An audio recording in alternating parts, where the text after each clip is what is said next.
Bilasizmi? Biz qachon bir-birimizni eslaymiz? Qachonki o'sha odam oramizda yo'q bo'lib qolsa. Shunda birdan hamma mehribon bo'lib qoladi.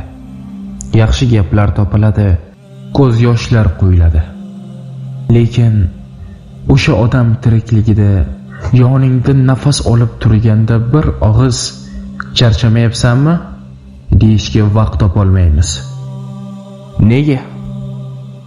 Chunki hamma o'zi bilan o'zi. Telefonlarimizning xotirasi to'la, lekin ko'nglimiz bo'sh. Minglab do'stlarimiz bor tarmoqlarda, ammo yarim tunda yuraging siqilib, dardlashging kelsa, raqamini terishga biron kimsani topolmaysan.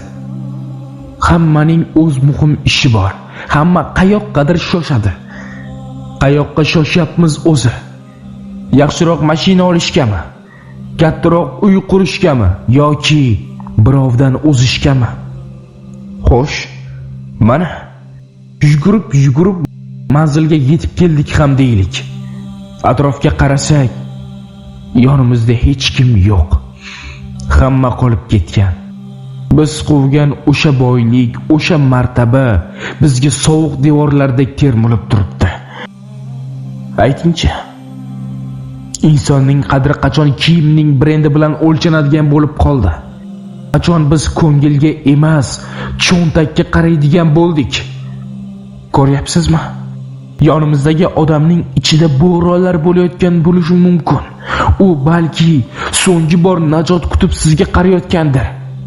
Biz esa shunchaki vaqtim yo'q deb o'tib ketamiz. Ba'zan to'xtash kerak. Shunchaki to'xtab, chuqur nafas olib, atrofga qarash kerak. Onamizning yuzdagi ajinni, otamizning titrayotgan qo'llarini ko'rish uchun to'xtash kerak. Farzandimizning ko'zlaridagi beg'uborlikni sog'inish uchun to'xtash kerak. Ertaga kech bo'lishi mumkin. Juda kech. O'shanda o'sha biz shoshgan ishlar ham, biz quvgan pullar ham bitta kechir degan so'zning o'rnini bosolmaydi. Mehrni tejashni bas qilaylik. Axir biz bu dunyoga bir-birimizni g'ajish uchun emas, bir-birimizga yelka bo'lish uchun kelganmiz-ku. Hoziroq qo'ng'iroq qiling. Borib ko'ring. Shunchaki yaxshiyam borligingga shukr deng.